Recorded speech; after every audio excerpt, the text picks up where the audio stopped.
la taj'al minna wala fina syaqiyya wala mahruma. Ayah bunda sekalian yang dirahmati oleh Allah Ta'ala, alhamdulillah dengan izin Allah Ta'ala, hari ini insya Allah kita akan bersama-sama mengkaji tema tentang pendidikan Luqman alaihissalam. Ayah bunda sekalian dirahmati oleh Allah Ta'ala, sebelum saya masuk pada apa yang Allah ceritakan tentang kisah pendidikan Luqman kepada anaknya, saya muqaddimai dulu dengan apa yang dituturkan oleh Ibnu Qayyim al-Jauziyah di dalam bukunya Tuhfatul Maudud bi Ahkamil Maulud. Buku setebal kurang lebih ada sekitar 300-an halaman. Buku ini judulnya asik, Tuhfatul Maudud bi Ahkamil Maulud. Tuhfa itu dalam bahasa Arab artinya adalah kado. Tuhfatul Maudud, ada pula yang meriwayatkan Tuhfatul Maulud, tapi banyak Tuhfatul Maudud bukan Maulud, ya. Kalau diterjemahkan secara letterlek artinya adalah kado cinta, ya, Tuhfatul Maudud bi Ahkamil Maulud, tentang hukum-hukum kelahiran. Memang seakan dilihat dari judulnya seakan-akan bahwa buku yang ditulis oleh Ibnu Qayyim al-Jauziyah ini berbicara tentang hukum kelahiran seperti akikah dan lain sebagainya. Tapi kalau kita lihat sebenarnya buku ini bukan cuma berbicara tentang hukum kelahiran. Buku yang ditulis Ibnu Qayyim setebal 300 halaman itu adalah buku sebagai petunjuk tanggung jawab orang tua kepada anak itu seperti apa, ya. Makanya dikasih judul Tuhfatul Maudud karena memang buku ini aslinya kado. Beliau niatnya buku ini adalah kado diberikan kepada anaknya yang baru punya anak, ya. Jadi beliau ketika anaknya ini melahirkan, beliau kasih hadiah buku tadi, Tuhfatul Maudud bi Ahkamil Maulud. Sebentar ya. Maka ini indah ya, kita kalau punya orang tua ngasih kadonya adalah kado petunjuk. Itu adalah sesuatu yang sangat indah sekali. Maka di dalam buku itu Ibnu Qayyim memberikan nasihat kepada anaknya. Saya kutip bagian daripada kutipannya. Wa kam mimman ashqa waladahu wa faldataka bidih. Berapa banyak orang tua yang mencelakakan anaknya dan buah hatinya. Kemudian beliau sebutkan, coba, ada orang tua bisa mencelakakan apa? Anaknya. Bahasanya Ibnu Qayyim sampai seperti itu. Padahal umumnya orang tua itu selalu dia berharap anaknya selamat bahkan lebih baik daripadanya. Tapi Ibnu Qayyim membahasakan ada orang tua yang mencelakakan anaknya dan buah hatinya. Kenapa? Boleh sebutkan 3 faktor. Yang pertama adalah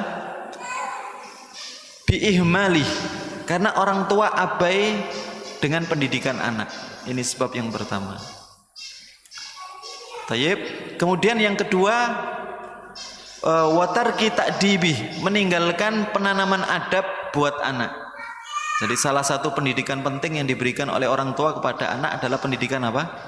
Adab. Kemudian yang ketiga, wa i'anatihi ala syahawatih. Faktor yang ketiga, orang tua mencelakakan anaknya karena dia membantu anaknya dengan memanjakan semua kemauan-kemauan syahwatnya. Apa maunya anak dikasih, apa maunya anak dikasih tanpa selektif. Ini kira-kira untuk anak sudah pas enggak? Karena lama enggak ketemu anak, lagi keluar kota, dinas, kangen, pulang-pulang kasih hadiah. Hadiahnya gadget. Padahal anaknya apa? Anak TK, anak baru lulus SD. Ya. Maka sampai Ibnu Qayyim katakan, yaz'amu annahu yuhibbuh wa qad ahanah, yarhamu wa qad dhalamah. Orang tua ngira dengan memanjakan semua kemauan anak tanpa selektif, hal itu adalah bentuk kasih sayangnya kepada anak. Padahal itu adalah kedoliman pada anak. Orang tua mengira bahwa itu adalah bentuk cintanya kepada anak, padahal itu menghinakan anak. Ya, maka tadi ya, yang pertama biihmal, orang tua banyak abai karena dalam mendidik anak kita itu adalah, atau kita sendiri manusia secara umum adalah makhluk sosial.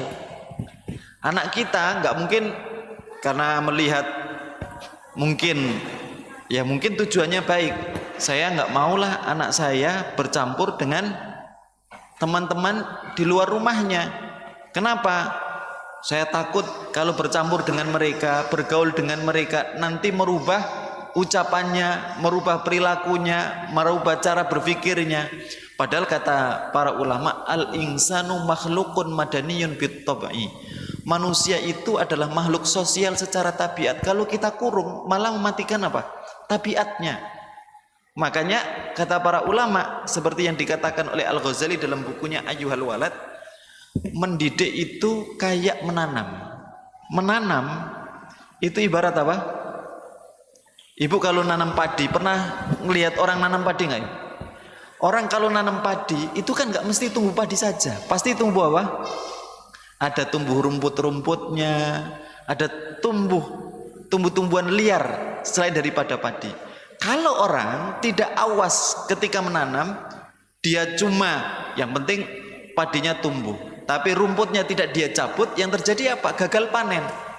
Nah, disitulah tadi pasan Ibnu Qayyim Al-Jauziyah, banyak orang tua yang karena ihmalnya, karena abainya, meninggalkan perhatian kepada anak dalam pendidikannya, maka akhirnya mencelakakan diri anak. Di mana anak kita kadang, makanya orang tua itu selalu punya apa? Absen. Anak ketika dia bercampur dengan teman-temannya, maka ketika dia pulang ada sesuatu yang berubah. Itulah tadi kayak nyabuti apa? Rumput. Ya, rumputnya dicabuti. Maka kita orang tua meluruskannya dan lain sebagainya. Ala kulli hal, jadi saya ingin menjadikan ini jadi mukaddimah bahwa ini tugas kita para ayah bunda untuk mendidik anak kita. Jangan sampai kemudian kita masuk dalam kategori salah di dalam memahami. Kita mengira bahwa kita sayang anak kita cinta anak kita, padahal kita sedang mendolimi anak kita tadi.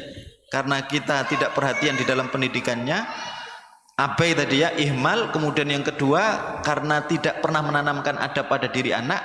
Dan adab itu sebenarnya bisa disimulasi dalam kegiatan harian. Nanti kita akan melihat dari kisahnya Luqman alaihissalam. Di antaranya apa? Ketika makan bareng anak, itu termasuk bapak bisa ngajari apa? Adab. Ketika dia makan, itu kita ajari duduknya bagaimana. Saat makanannya itu banyak, maka anak cara ngambil makannya itu seperti apa? Dia makan dengan tangan apa? Saat makan bareng orang yang lebih dewasa dengannya, cara makannya itu seperti apa? Bahkan sampai Al-Ghazali menyebutkan, kalau anak sudah selesai adab makan di dalam, maksudnya bersama orang tuanya, dijamin setengah bagian dari adab di luar itu sudah selesai. Ya, taib meninggalkan penanaman adab tadi ya, dapat menjadi penyebab merusak apa? Anak, mencelakakan anak. Kemudian apa? Yang ketiga tadi disebutkan Ibnu Qayyim, ihmal, abai terhadap pendidikan anak. Kemudian yang kedua meninggalkan penanaman adab. Kemudian yang ketiga apa Pak? Masih ingat? Ayah bunda apa tadi? Yang ketiga memanjakan syahwatnya. Nah, disinilah kita berada. Mari kita mencoba mengambil bagian dari apa yang Allah kisahkan, Allah highlight di dalam Al-Quran. Karena memang anak ayah bunda sedang belajar Al-Quran di Al-Ihsan sini, maka termasuk mengajarkan kepada anak Al-Quran itu adalah termasuk mengajarkan cerita, dan itu penting. Jadi ayah bunda harus selalu belajar tentang cerita-cerita Al-Quran supaya bisa diceritakan kepada anak. Tidak ada cerita yang di-highlight di dalam Al-Quran kecuali cerita tersebut adalah cerita yang pasti akan senantiasa berulang kembali kepada kehidupan kita. Ya, makanya anak kita kasih modal. Makanya dalam Al-Quran itu sampai ada diksi begini, awalam yasiru fil ardi fayanduru kaifa kana aqibatul mukadzibin. Apakah mereka tidak berjalan di bumi kemudian mereka menyaksikan, melihat bagaimana dampak dari orang-orang yang mendustakan Allah Azza wa Jalla. Sebagian mufassir mengatakan secara umum ayat ini diantara pesannya adalah belajar dari kisah, baik kisah orang baik, kisah orang buruk. Kenapa? Supaya kita tidak jatuh ke dalam lubang, istilahnya apa? Dua kali. Makanya di kita ada istilah apa? Pengalaman, istilahnya apa? Adalah guru terbaik kita. Pengalaman itu nggak selalu pengalaman kita. Pengalaman orang lain itu juga menjadi guru terbaik kita. Itulah Al-Quran, mengkisahkan banyak kisah. Pengalaman mereka itu menjadi guru besar buat kita. Tayyib, salah satu kisah besar yang diceritakan oleh Allah Ta'ala di dalam Al-Quran adalah kisah Luqman Al-Hakim. Ya. Nah, kita masuk pada tema kisah Luqman Al-Hakim. Kalau bisa ayah bunda pegang mushaf Al-Quran biar lebih enak, yang ada terjemahnya. Ada Ustadz ya di sini? Ada mushaf atau buka HP-nya ya. Silakan buka surah Luqman. Ya.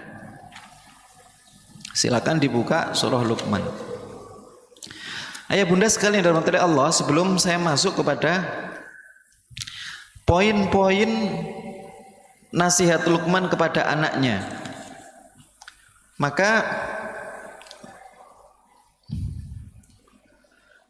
kita perlu kenal dulu Luqman ini siapa.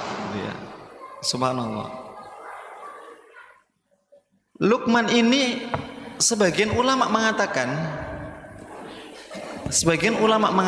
Luqman Al-Hakim ini adalah seorang mantan budak.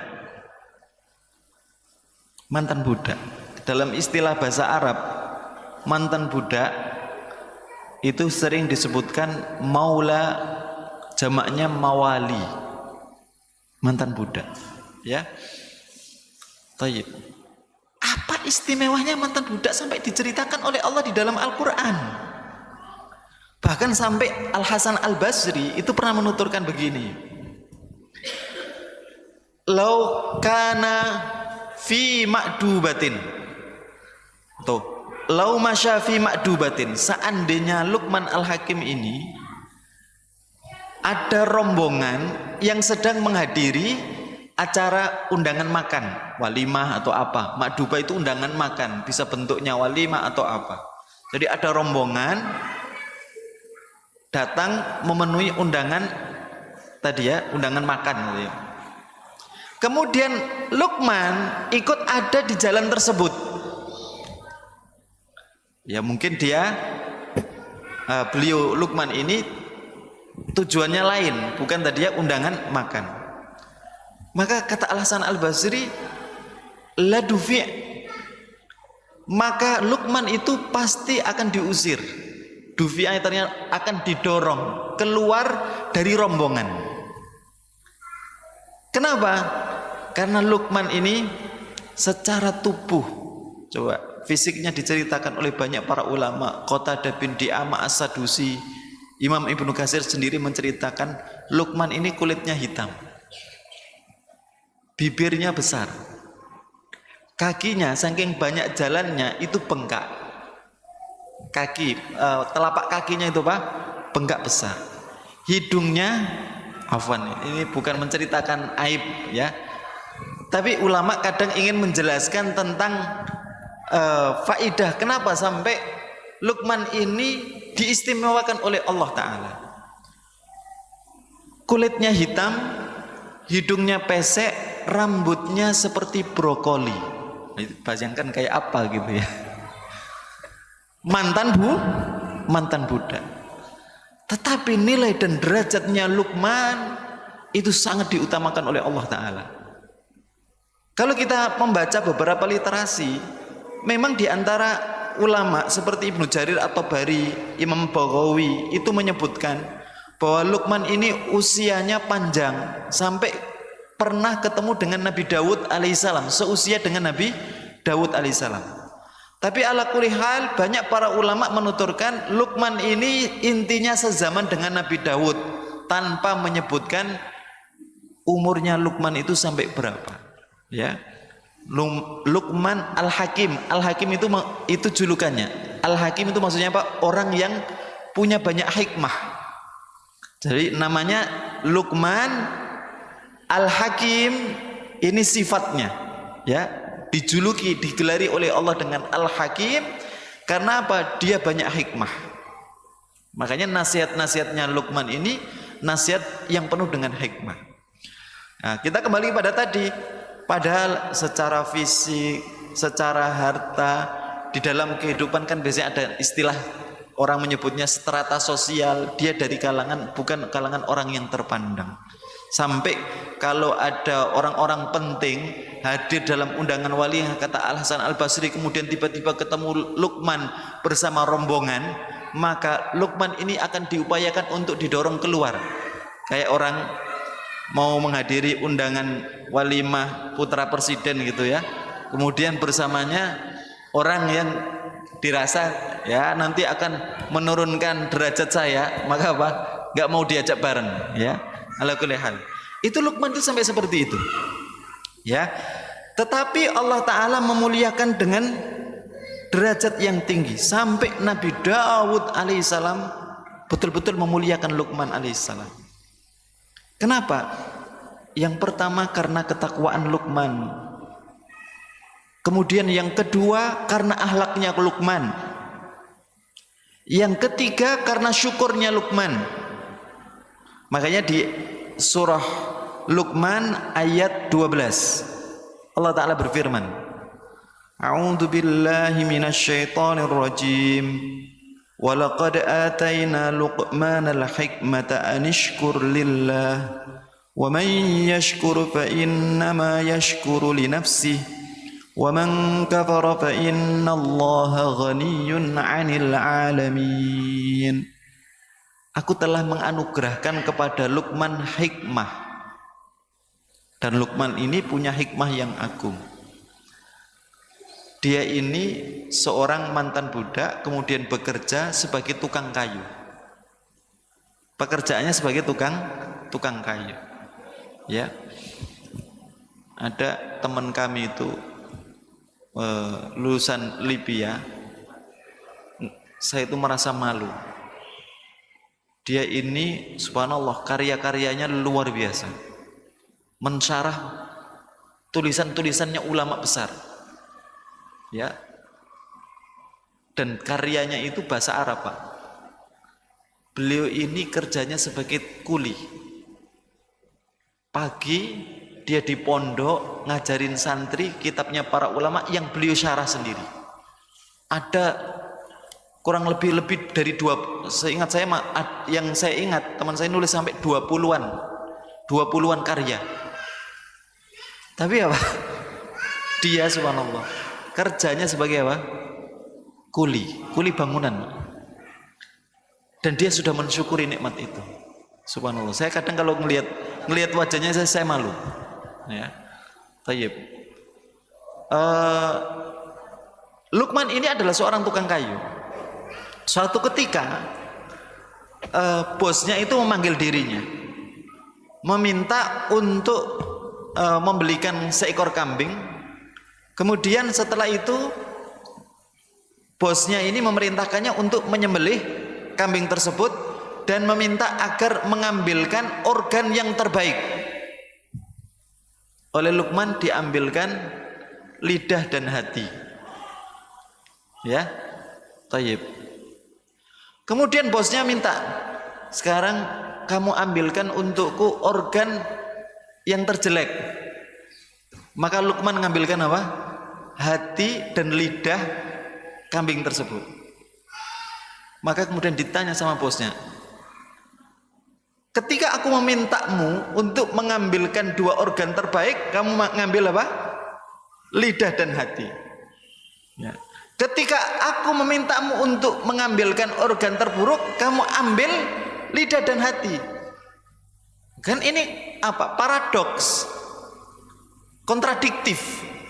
Ya, terbaik dan terburuk kok sama organnya? Kata Luqman, karena dua organ tersebut memang apa? Organ yang kalau dia baik dia akan menjadi terbaik, kalau dia buruk dia akan menjadi yang terburuk dari seluruh organ. Lidah dan hati. Inilah hikmahnya Luqman. Tidak banyak bicara, tapi sekali ngomong berkualitas. Ciri-ciri orang punya hikmah besar itu apa?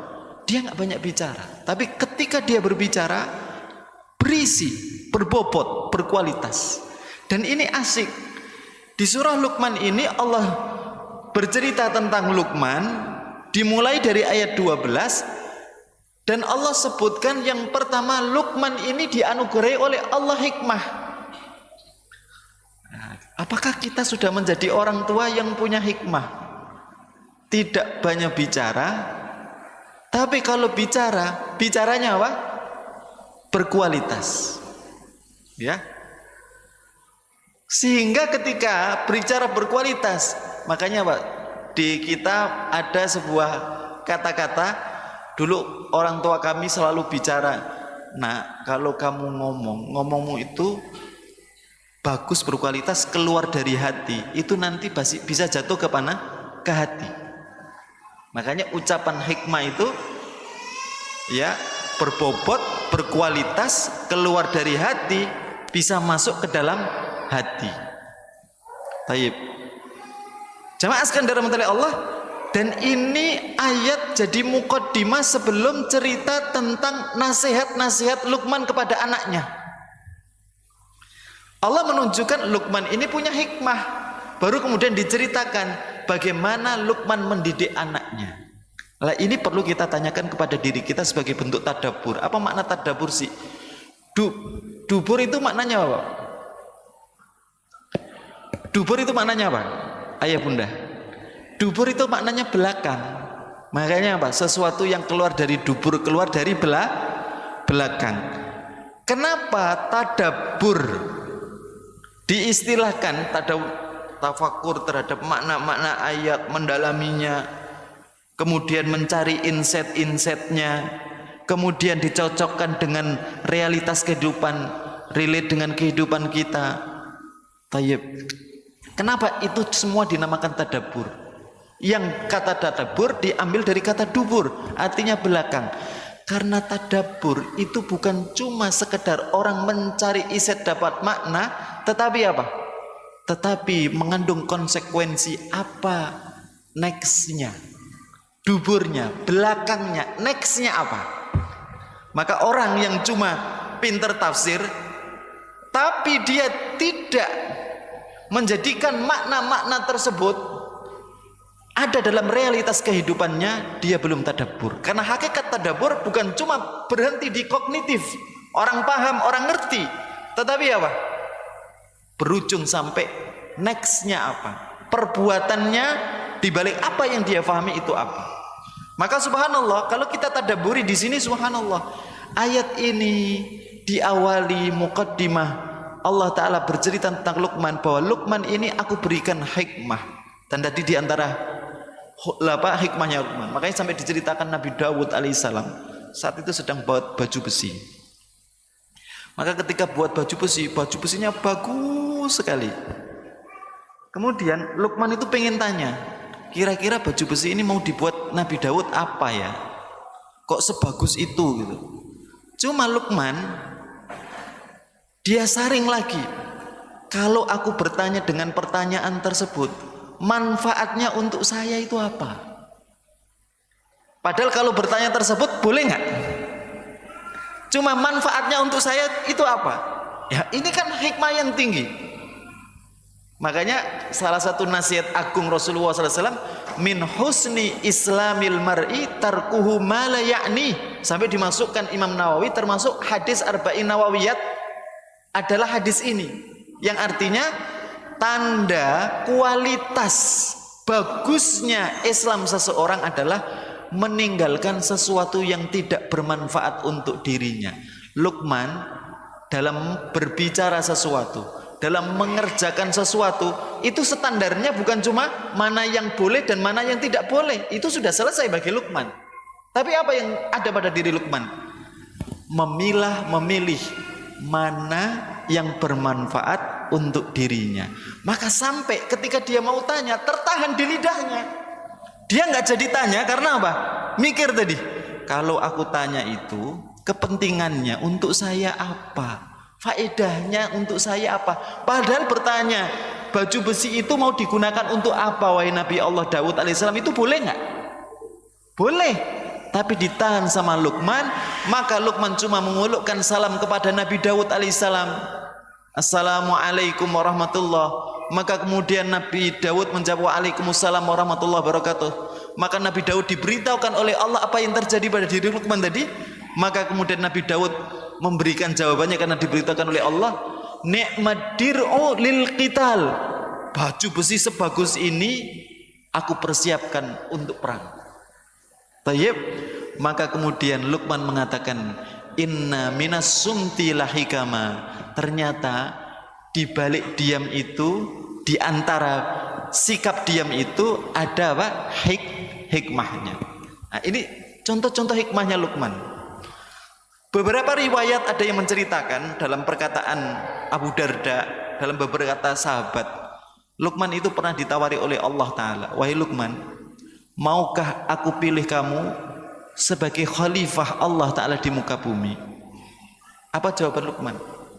Ya Allah, jika ini adalah perintah Engkau, maka aku tidak bisa menolaknya, aku akan menerimanya, karena setiap orang yang melaksanakan perintah Engkau, pasti Engkau akan menolongnya. Artinya kalau aku jadi khalifah, maka Engkau pasti yang menolongku, karena Engkau yang memerintahkan dan aku mengerjakan perintahmu.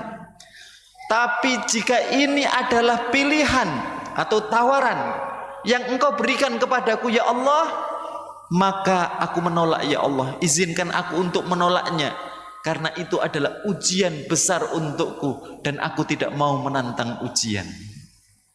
Ini ucapan Luqman, subhanallah. Sedikit tapi apa? Berbobot. Berarti kita belajar, ayo menjadi orang tua yang hakim. Berarti ini diantar pesan apa? Menjadi orang tua yang apa? Hakim. Hikmah itu sifatnya. Kalau orang yang punya hikmah disebut apa? Hakim. Makanya disebut Pak Hakim itu, Pak Hakim harus punya apa? Hikmah. Maka coba kita gali ini dulu. Afwan Ustaz ya. Belum masuk itu. Kita gali hikmah itu terus apa makna hikmah kalau begitu? Maka kalau disebutkan kata hikmah terkandung 3 unsur makna. Orang kalau punya hikmah, orangnya disebut hakim, bapak hakim, yang hakim gitu ya. Kalau disebut bapak hakim yang hakim, yang kalau diterjemahkan letterlek kan apa artinya? Kalau sering disebut kata hakim itu maksudnya orang yang bijaksana. Nah, cuma kalau kita belum pahami 3 unsur makna ini kadang kurang mengena. Para ahli bahasa seperti Ibnu Faris dan lain sebagainya menyebutkan, orang kalau disebut hakim punya hikmah, itu dia memiliki 3 unsur. Yang pertama, al-ilmu. Perkataannya dan perbuatannya selalu diukur dengan ilmu. Ini. Perkataannya dan perbuatannya diukur dengan apa? Ilmu. Ini. Ayo kita pantaskan diri menjadi seorang yang hakim tadi ya. Tayyib.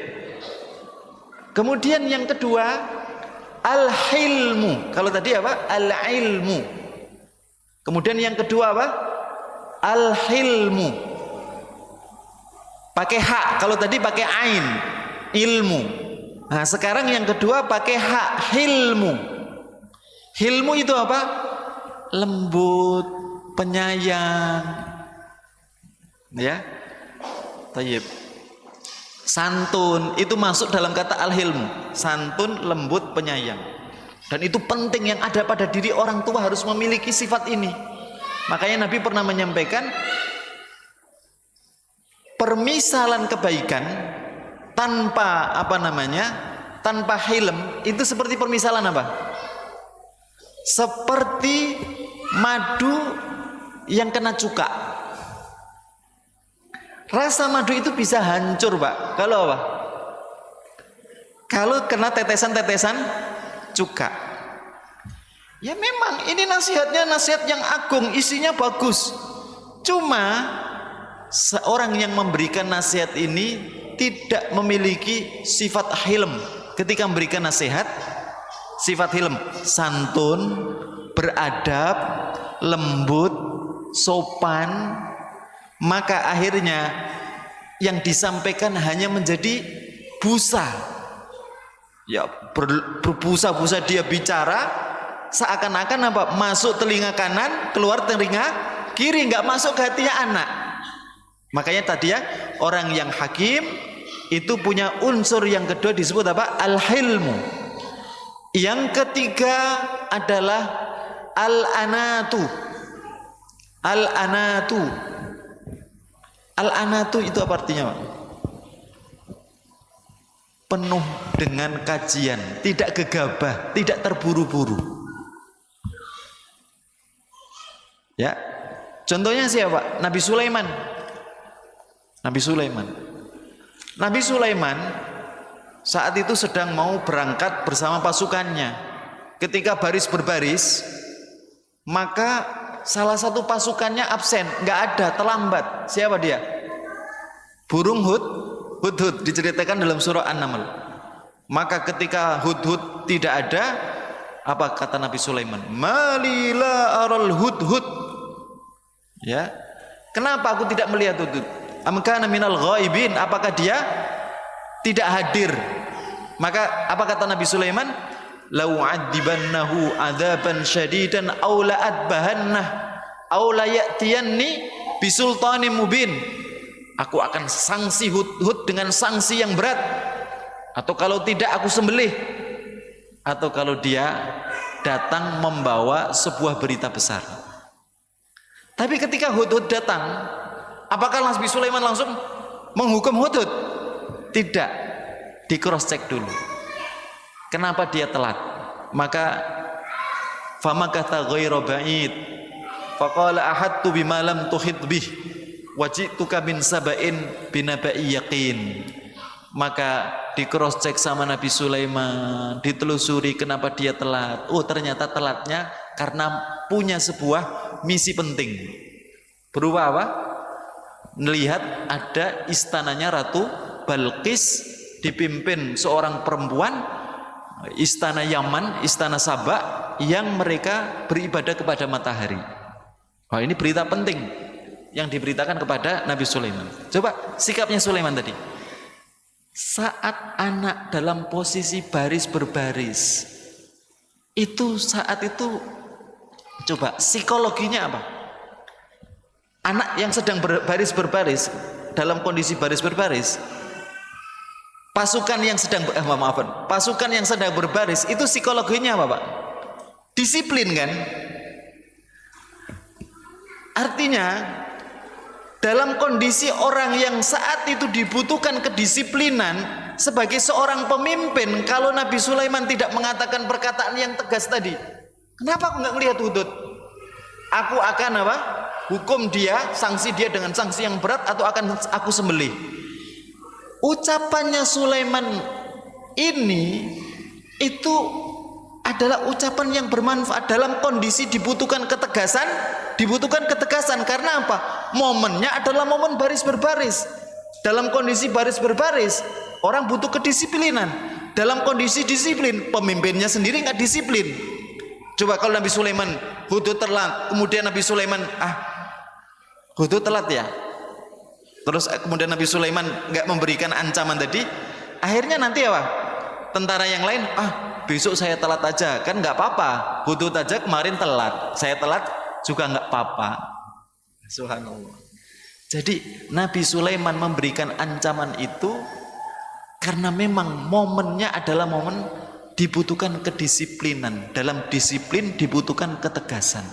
Makanya Nabi SAW punya sikap kadang tegas, ya, kadang beliau kadang beliau lembut. Tadi sebenarnya pertama tadi Pak, al ilmu, hikmah itu ilmu, kedua apa? Hilmu, kemudian yang ketiga al anatu, kemudian yang keempat sebagian ulama ada menambahkan yang keempat al adlu, adil. Karena ini relate dengan ceritanya Sulaiman, supaya saya singgungkan dengan Sulaiman tadi ya. Adil, adil itu apa? Adil itu menempatkan sesuatu di tempatnya sesuai dengan porsinya, proporsional. Itu adil. Makanya yang dilakukan Sulaiman adil. Saat dibutuhkan ketegasan, beliau tegas. Saat dibutuhkan kelembutan, beliau lembut.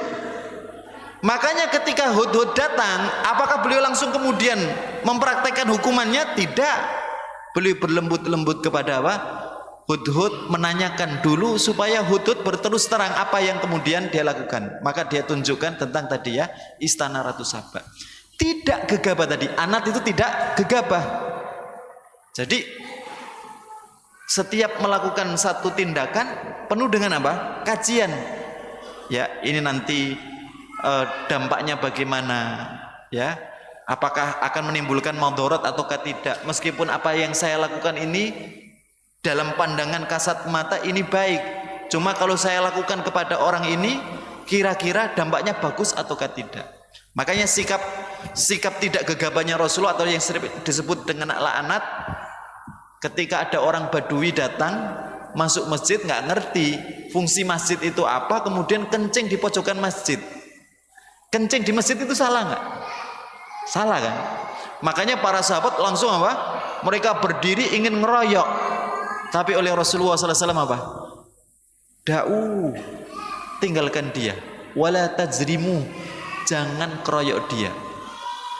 Sampai Badui ini kencingnya tuntas, baru Rasulullah meluruskan. Rasulullah SAW baru memberikan nasihat, masjid itu adalah tempat untuk sholat, tempat untuk dzikir, tempat untuk berdoa kepada Allah Ta'ala.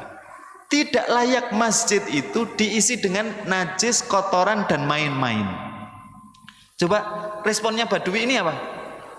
Dia kemudian mengatakan, Allahummarhamni wa Muhammadan wa la tarham ghairana. Ya Allah, rahmati aku dan Muhammad saja, yang lain gak usah. Kenapa? Yang lain tadi dilihat apa? Mau ngeroyok. Melihat sifat lembutnya Rasulullah, sifat hikmahnya Rasulullah SAW. Maka coba Rasulullah ketika melihat tadi dia berdoa, Allahummarhamni wa Muhammadan wa la tarham ghairana. Maka Rasulullah kemudian mengingatkan Badui ini, atahjar, apakah kamu membatasi wasian, sesuatu yang luas? Rahmat Allah itu kan luas, kok cuma kamu batasi untuk kamu dan Muhammad saja, yang lain tidak? Coba dia ikut sama Rasulullah SAW, Allahummarhamna jami'an, ya Allah rahmatilah kami semua. Coba ketika melihat kesalahan Rasulullah, yang dilakukan kencing di masjid itu salah, tapi Rasulullah tidak langsung mengatakan, kamu kok kencing di masjid, ini salah. Tidak, beliau penuh dengan kajian. Maka ditunggu sampai tuntas. Kenapa? Kalau seandainya dia diingatkan, nanti kencingnya malah tercecer. Karena apa? Dia takut lari, akhirnya najisnya apa? Tercecer di mana-mana. Tujuannya baik, cuma kalau caranya salah, maka dampaknya akhirnya menjadi apa? Madharatnya jadi lebih banyak. Maka Rasulullah SAW menunggu kapan waktu yang paling pas untuk mengingatkan dia. Nah, inilah sifat hikmah yang disebutkan oleh para ulama, mengandung 4 unsur tadi ya. Nah, maka kita bertanya, sebagai orang tua dalam interaksi kepada anak, apakah kita sudah memiliki sifat hikmah ini? Yang pertama apa? Ilmu. Yang kedua, hilmu. Kemudian yang ketiga, al-anatu, tidak gegabah. Intinya tidak gegabah ya. Kemudian yang keempat al-adlu, adil. Adil itu apa? Proporsional, menempatkan sesuatu sesuai pada tempatnya. Kalau orang memiliki 3 unsur sifat itu, maka dia adalah orang yang punya sifat hikmah. Ya. Baik. Maka Allah sebutkan, walaqad ataina Luqmanal hikmah anishkur lillah, maka bersyukurlah kepada Allah. Wa may yashkur fa inna ma yashkuru li nafsi. Barang siapa yang bersyukur, berterima kasih. Syukur itu apa sih, Pak? Syukur itu makna sederhananya adalah apa? Berterima kasih. Makanya ada ungkapan orang Arab, Pak, syukran. Tayyib. Dan Luqman ini dikenal orang yang bersyukur meskipun dalam level kenikmatan yang sederhana. Dan itu penting untuk kita miliki sebagai orang tua. Makanya salah satu kekhawatiran besar orang tua terhadap anaknya adalah apa? Anak yang memiliki mental tidak atau susah mendapatkan kepuasan. Dan itu penyakit.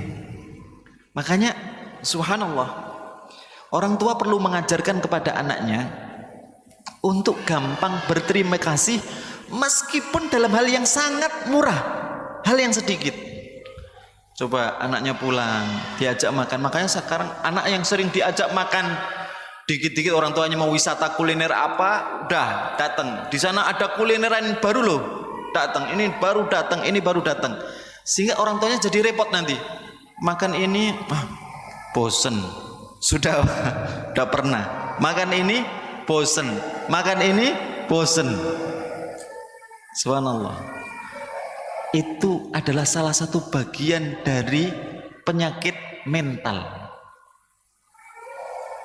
Oleh karena itu subhanallah, ada sebuah ungkapan yang menarik, la yashkuril qalil la yashkuril katsir. Orang yang tidak bisa berterima kasih untuk sesuatu yang sedikit banyaknya, dia tidak akan bisa berterima kasih. Loh, kalau kita lihat dari cerita Muqaddimah Luqman tadi, Pak, secara perawakan tubuh dikasihnya oleh Allah Ta'ala, Pak, bukan orang yang ganteng, bukan orang yang secara perawakan tubuh bagus, dia juga orang yang miskin, mantan budak. Tapi Allah memberikan nilai karena sifat syukurnya kepada Allah Azza wa Jalla. Tayyib. Makanya kita sebagai orang tua, makanya sampai Rasulullah SAW ketika makan sama Umar bin Abi Salamah, itu salah satu nasihat Rasulullah. Umar bin Abi Salamah itu adalah anak tirinya Rasulullah SAW. Jadi Ummu Salamah yang dinikahi dalam keadaan janda didatangi oleh Rasulullah SAW, dilamar dalam keadaan sudah memiliki anak, diantaranya Umar bin Abi Salamah. Maka saat makan bareng sama Rasulullah, Umar bin Abi Salamah ini namanya anak, itu kalau pas makan bareng dia cari. Makanya kalau lebaran diajak kunjung sama orang tuanya, kadang anak apa? Nyari. Ini makanan favoritnya mana? Makanan seleranya mana? Maka Umar bin Abi Salamah kemudian apa? Tangannya itu njulur ke tempat yang jauh. Bagi kita sebagai orang tua kan wajar kan? Anak apa? Biasanya kan memang mencari mana yang favorit untuknya.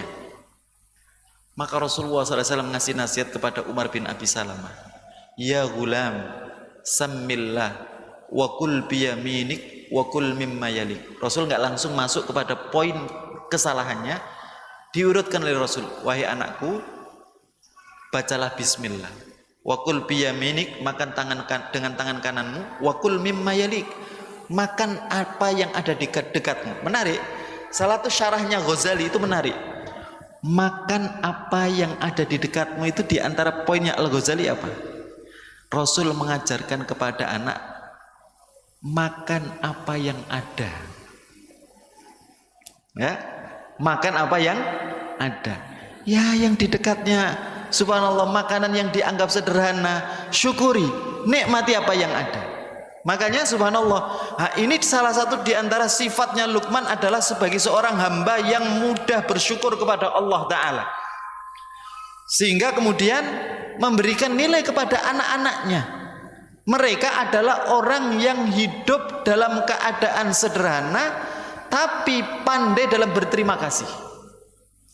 Nah, kalau keluarga kita seperti ini, maka subhanallah, interaksi nasihat itu nanti jadi mudah masuk. Beda kalau subhanallah mentalnya sudah rusak, bersyukur susah, gampang jenuh, gampang apa? Bosen, dikit-dikit bosen.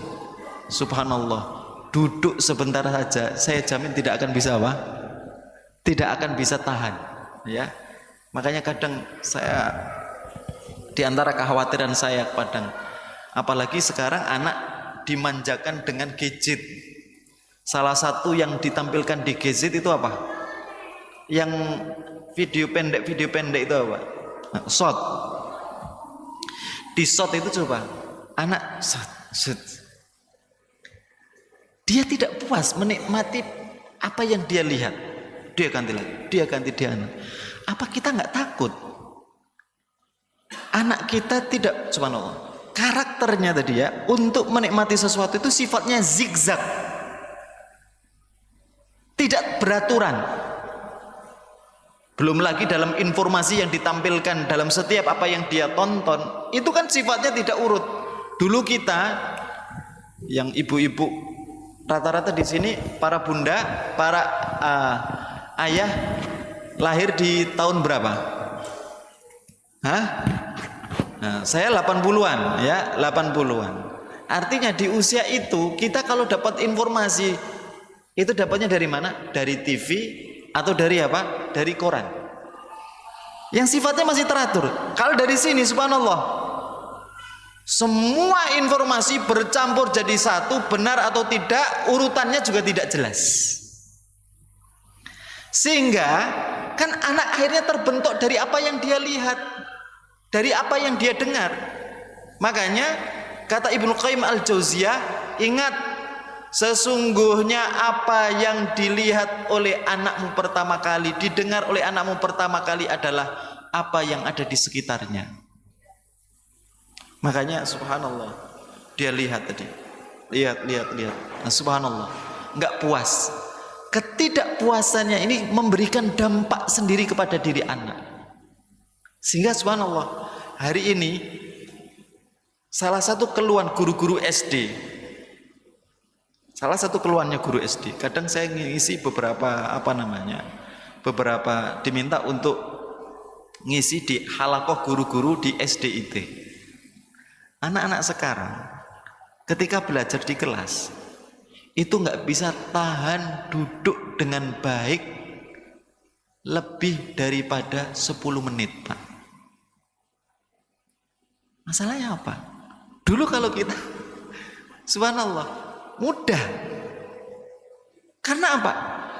Secara tidak sadar memang anak kita subhanallah tadi, apa yang dia lihat berubah-ubah, ini itu, kemudian dia nggak tertarik, ini lagi 5 menit berjalan nggak tertarik. Makanya bahkan tidak cuma anak-anak, kita saja, saya nanti nontonnya lewat YouTube saja, nggak perlu ikut kajian. Yang ditonton cuma berapa menit, berapa detik.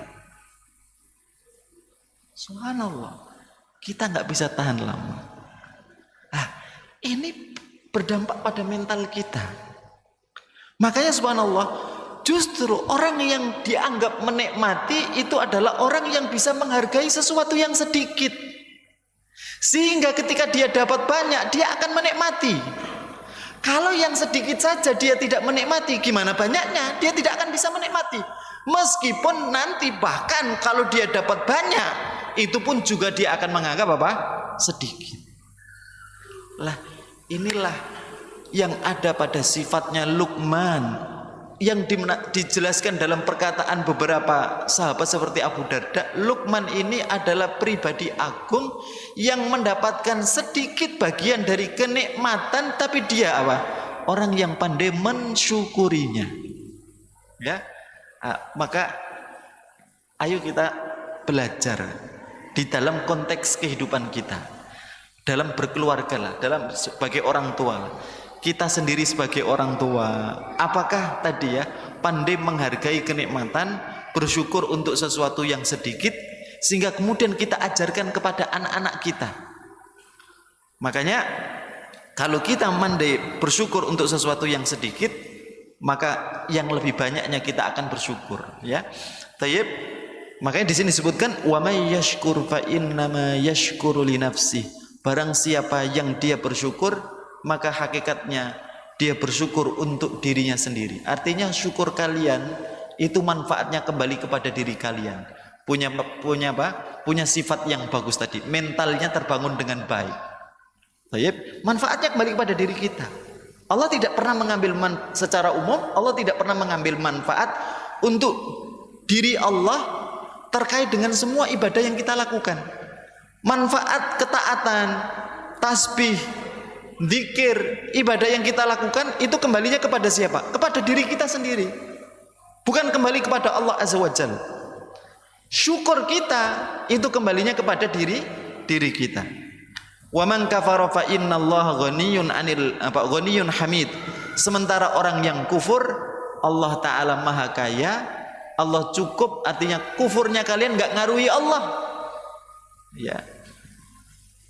Kalau semuanya seandainya, maka ini diantara yang perlu kita ajarkan kepada anak, meskipun ini belum di poin apa yang diajarkan kepada anaknya Luqman. Seandainya semua manusia, kan ini ada dalam hadisnya Abdullah bin Abbas saat dibonceng sama Rasul. Dan memang unik. Ini waktunya sudah habis Ustaz ya. Tayyib, saya tambahin sedikit aja. Nanti kalau umpamanya saya masih ada kesempatan waktu untuk ngisi lagi, saya lanjutkan nasihat-nasihat Luqman berikutnya. Unik. Sebagian ulama menceritakan nasihatnya Luqman kepada anaknya ini adalah di momen saat Luqman membersamai anaknya dalam bermain. Pak, ayah, bunda, saat kita sedang bersama anak kita, ngantar sekolah, membonceng dia, apakah kita membisu? Atau kita berbicara kepada anak dengan sebuah nasihat? Bahkan Nabi Ibrahim ketika ingin menyampaikan mimpi penyembelihan itu, di saat mereka berdua sedang bersama-sama ingin berburu dan membuat anak panah. Saat sedang meruncingkan, Nabi Ibrahim ngobrol dengan Ismail. Loh, ini penting. Orang tua itu perlu bertanya kepada dirinya, berapa lama saya membersamai anak? Yang kedua, setelah dia bertanya kepada dirinya, berapa lama saya membersamai anak? Pertanyaan kedua adalah, kebersamaan saya adalah kebersamaan yang sekedar kuantitas atau punya kualitas? Saat itu terjadi kontak bicara, ada nasihat-nasihat yang masuk, asupan-asupan nasihat yang masuk kepada anak. Dan ibu kalau lihat, Nabi ketika bersabda dan sabdanya itu yang mendengarnya adalah anak-anak, itu banyak diantaranya adalah di momen saat Nabi membonceng. Maka tadi Abdullah bin Abbas itu dibonceng oleh Rasulullah SAW, kemudian Rasulullah ngasih nasihat kepada apa? Abdullah bin Abbas. Kenapa? Saat dibonceng, badan yang sedang ada di punggungnya Rasulullah SAW itu kan merasakan subhanallah hubungan kontak fisik, itu ada hubungan apa? Kejiwaan. Saat jiwanya saling nyambung, Rasulullah, Abdullah bin Abbas nyaman kontak fisik dengan Rasulullah SAW, ada kemudian kenyamanan, berarti kenyamanan di situ kontak kejiwaan. Maka Rasulullah SAW saat itu memanfaatkan momen itu untuk memberikan nasihat-nasihat akidah yang jagalah Allah, Allah akan menjagamu. Sampai pada tadi ya, kalaulah seandainya seluruh manusia itu berkumpul bersama untuk memberikan manfaat kepadamu, maka mereka sama sekali, kalau Allah tidak mengizinkannya, maka mereka tidak akan bisa memberikan manfaat kepadamu. Tapi barakallahu fikum, Bapak Ibu sekalian yang dirahmati oleh Allah Ta'ala, maka sebagian ulama menceritakan bahwa nasihat yang diberikan oleh Luqman kepada anaknya itu berada di momen kebersamaan, bukan kemudian bahasa kita apa ya, formal gitu ya Pak ya. Ya, nak, ayo sini bareng sama saya. Ya, kadang ada situasi di mana kita kasih nasihat anak dalam kondisi formal, ada pula apa? Yang tidak formal. Ayo jalan bareng ke danau. Kadang murah loh Pak, nggak perlu mengeluarkan biaya harus ngajak ke restoran. Bahkan kalau ke restoran itu kadang apa? Lupa. Bapak pegang HP, ibu pegang HP, anak juga pegang HP, padahal pengen mengambil momen kebersamaan, tapi fisiknya bersama, tapi pikirannya di ruang yang berbeda-beda. Maka kita patut bertanya tentang hal itu. Disinilah ya Luqman memberikan nasihat saat memang betul-betul anaknya sedang membersamainya, ketika mereka berdua sedang asik bermain bersama, bekerja bersama. Maka kemudian Luqman memberikan nasihat. Maka nasihat di sini banyak sekali ya, dan di sini intinya kalau diringkas ada nasihat penanaman akidah. Maka salah satu di antara pendidikan yang penting adalah pendidikan akidah kepada anak. Kemudian yang kedua nasihat adab, ya, adab, ibadah, akidah, adab.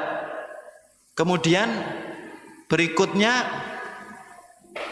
nasihat Luqman kepada anak tentang ibadah, ya, ibadah yang nanti dipotret oleh Allah Ta'ala di ayat 17. Bahkan di dalam poin ibadah itu sampai kemudian dibagi menjadi dua bagian. Ibadah untuk membangun diri sendiri, ibadah untuk membangun orang lain. Karena ciri orang itu solihnya berprogres itu tidak cuma soleh untuk dirinya sendiri, tapi dia berusaha untuk mensolehkan orang lain. Ya, maka di antara nasihat Luqman itu nanti bagaimana tidak cuma kamu jadi solih, tapi kamu menjadi muslih, menjadi orang yang bekerja berprogres untuk membuat orang lain jadi solih. Ya, nasihat adab. Kemudian berikutnya nasihat kehidupan, bagaimana cara kamu berinteraksi dengan dengan masyarakat. Ya, atau istilahnya, makanya di sini saya sampai membawa buku namanya, ini bukan saya iklan nih ayah bunda ya, ini bukunya sudah diterjemahkan. Kalau nggak salah beberapa terjemahnya ada terjemah di Proyu Media menerjemahkan buku ini. Pustaka Arafat juga menerjemahkan buku ini. Judulnya Manhajut Tarbiyah An-Nabawiyah Litifl, konsep pendidikan Nabi kepada anak. Konsep pendidikan Nabi terhadap anak. Beberapa penerbit ada yang menerjemahkan mendidik ala Nabi. Ada pula yang menerjemahkan mendidik bersama Nabi. Ya. Lah penulis ini ulama Suriah. Beliau tulis buku ini, indahnya setiap konsep dan cara dalam mendidik itu dihiasi dengan cerita orang-orang soleh di zaman salaful ummah, di zaman salafus soleh. Rasul, ada cerita tentang Rasulullah SAW, ada cerita tentang para sahabat, ada cerita tentang tabi'in. Maka beliau menyebutkan bahwa manhaj mendidik anak itu ada mendidik anak secara akliyah, mendidik anak secara ruhiyah. Di antara bagian mendidik secara ruhiyah itu mendidik akidahnya, ya, menanamkan akidah kepada anak, kemudian menanamkan adab kepada anak. Nah, itu nanti ada simulasinya. Ala kulli hal, saya tidak mungkin untuk menyelesaikan ini. Ini waktunya sampai jam berapa Ustaz? Sampai jam 11. Saya buka pertanyaan saja. Nanti berikutnya insya Allah kita kaji bareng-bareng tentang nasihat Luqman, nasihat ya bunayya la tusyrik billah inna syirka la dzulmun adzim, ya, nasihat untuk bersikap baik kepada kedua orang tua itu seperti apa. Makanya kalau kita pengen anak kita beradab kepada orang di luar, kepada guru, kepada orang yang lebih senior daripadanya, maka selesaikan dulu adab dia kepada orang tua. Ya, ala kulli hal, poin-poin itu nanti insya Allah kita kaji di pertemuan yang lainnya insya Allah bersama saya tentang kisahnya Luqman alaihissalam. Dari apa yang saya sampaikan masih berbentuknya awal tentang tentang Luqman. Kalau ada yang ditanyakan ayah bunda saya persilahkan. Saya rasa beberapa TPA itu mewajibkan anak-anaknya untuk menghafalkan surah Luqman. Makanya anak-anak TPA rata-rata apa? Hafal surah Luqman. Pertanyaannya orang tuanya hafal enggak gitu kan? Padahal seharusnya kan ini apa? Cerita untuk orang tua. Yang diceritakan yang kemudian nanti ditularkan kepada anak. Bukan anak ke orang tua gitu ya. Baik. Silakan ayah bunda kalau ada yang mau ditanyakan.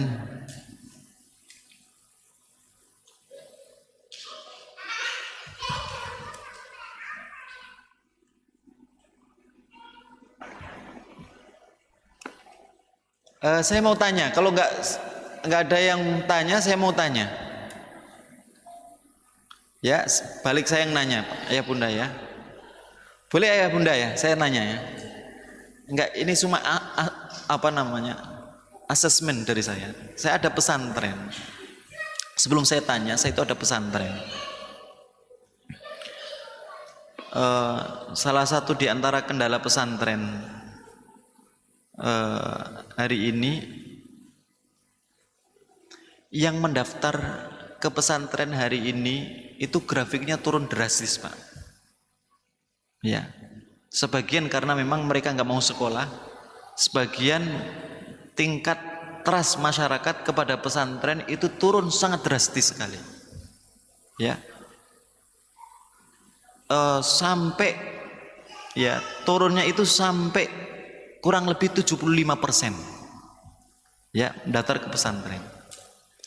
Nah, kemarin di kami daftar aja cuma 5 Pak. Di beberapa teman-teman saya malah subhanallah, di teman saya Ustadz Taqiyuddin itu daftar di pesantrennya cuma 2 orang. Ya, yang saya ingin tanyakan bukan tentang urusan itu. Saya mau tanya, saat ibu anak-anak yang sekolah TPA kan ini hubungan dengan namanya apa Ustadz? PGN ya, PGG. Anak-anak ibu yang dimasukkan ke PGG ini itu masuknya jam berapa Ustaz? Habis asar? Jam 16.30. Pulang sekolah anak-anak jam berapa Ibu? Jam berapa? 3:30. Nah, pertanyaan saya, porsi istirahatnya anak itu berapa menit? Berapa ya? Di rumah setelah pulang sekolah sebelum masuk PGG itu berapa? Berapa? Variatif ya di sini ya. Lah, ketika mereka berangkat sekolah dari jam 7 pagi sampai kemudian selesai tadi ada sampai jam berapa? Jam 4 ya.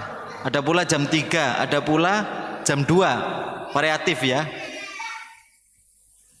Kira-kira ketika mereka berangkat itu apakah berangkat dengan kejenuhan atau tidak Ibu?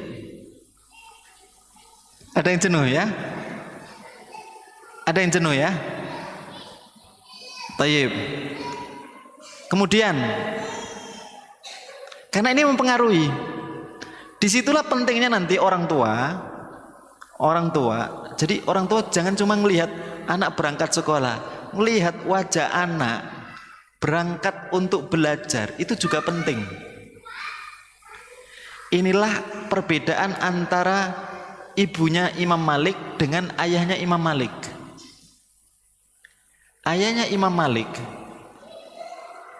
itu selalu namanya bapak kadang karena kurang interaksi sama anak, pengennya cuma hasilnya apa. Maka saat Imam Malik masih anak-anak itu dites sama saudaranya. Ternyata kalah jauh hafalannya. Hafalannya jauh banget. Maka bapaknya marah.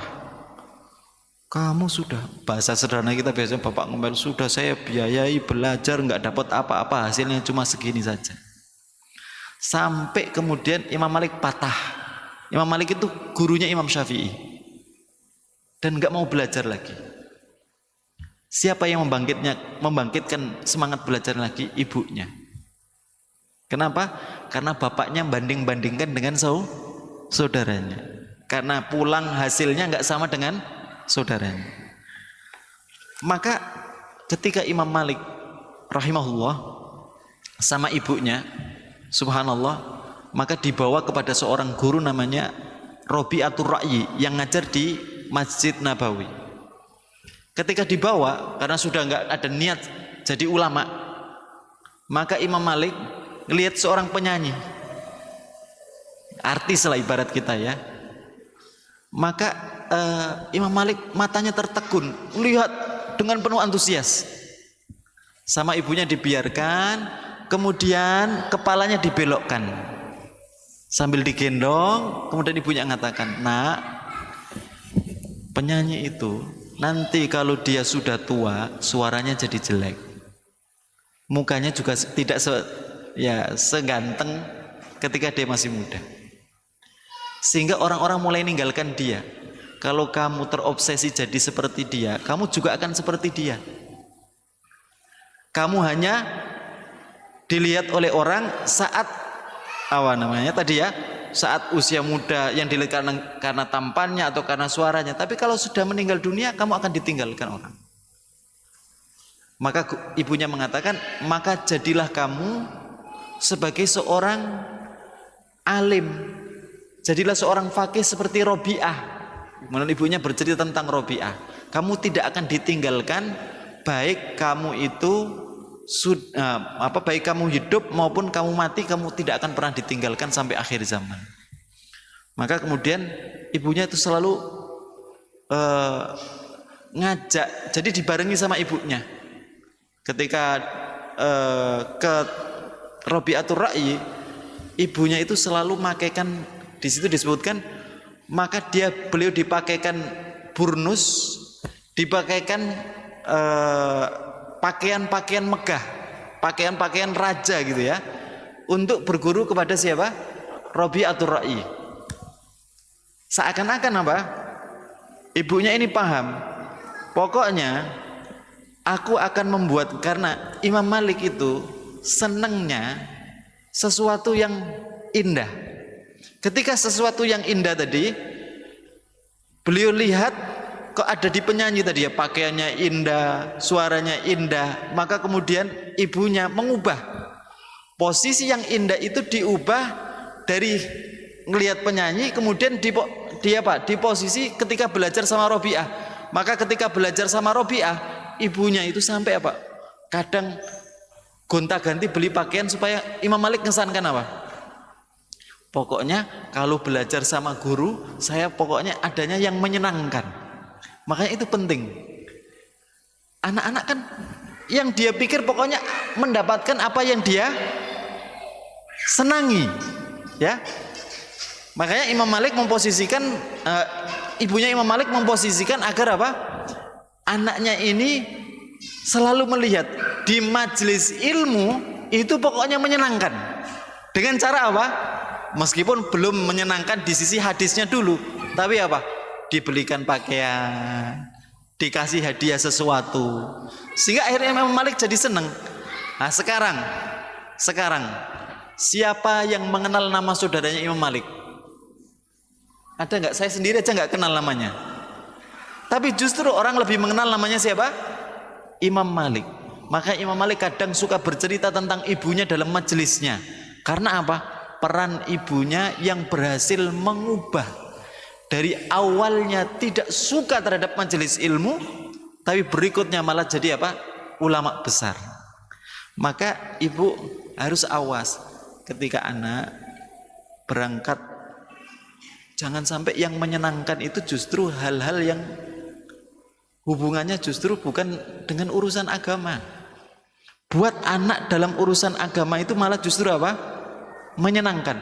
Nah, kalau pihak masjid saya lihat Ustadz di waktu bulan Ramadan ada hadiah apa, ada hadiah apa kan di TPA itu waktu itu kan.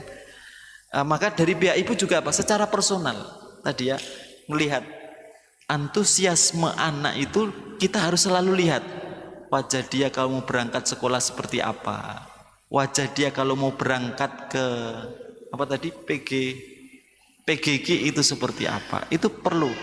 Kalau bisa ada absen, ada buku. Ini biasanya perubahan anak, pasang surutnya itu seperti apa. Kalau bisa seperti itu. Supaya apa? Ya meskipun belum bisa masukkan ke pesantren, paling tidak nilai-nilai itu sudah dimasukkan. Ada kok ulama begitu, seperti Izzuddin bin Abdus Salam. Dulunya sama bapaknya dibuat suka terhadap apa? Terhadap sama ilmu. Taib. Cuma akhirnya beliau meninggalkan ilmu itu dalam kurun waktu yang panjang. Baru nyadar untuk belajar ilmu lagi di usia 50-an. Bahkan kata para ulama, ini anugerah besar. Ulama mulai upgrade belajar lagi di usia 50 tahun, malah dapat gelar Sultanul Ulama, sultannya para ulama. Beliau adalah Izzuddin bin Abdus Salam. Ulama namanya Izzuddin bin Abdus Salam. Ya. Nah, kapan beliau bisa bangkit itu lagi? Tadi ingat akan apa? Yang dibiasakan oleh bapaknya tadi. Ya. Ala kulli hal, kalau tidak ada pertanyaan saya tutup saja, Ustaz ya. Saya tutup sampai di sini. Jazakumullah khairan. Sallallahu wasallam ala nabiyina Muhammadin wa ala alihi washabihi ajmain. Subhanaka wa bihamdika nasyhadu an la ilaha illa anta nastaghfiruka wa natubu ilaik. Assalamualaikum warahmatullahi wabarakatuh.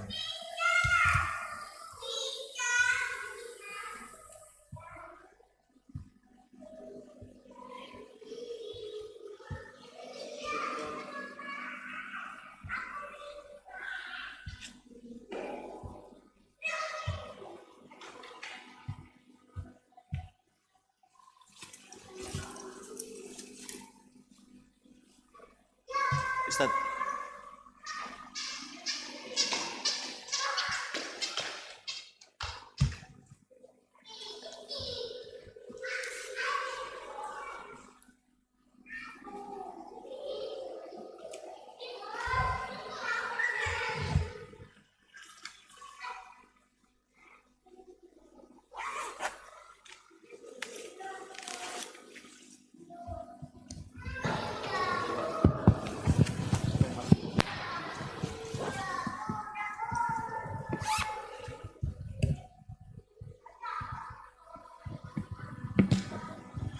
Syukran kasiran, terima kasih banyak kepada Al-Ustaz Muhajirin Ibrahim LC. Semoga apa yang disampaikan oleh beliau kita mendapatkan pelajaran dan bisa menerapkan kepada anak-anak kita. Masuklah kita acara terakhir, yaitu penutupan.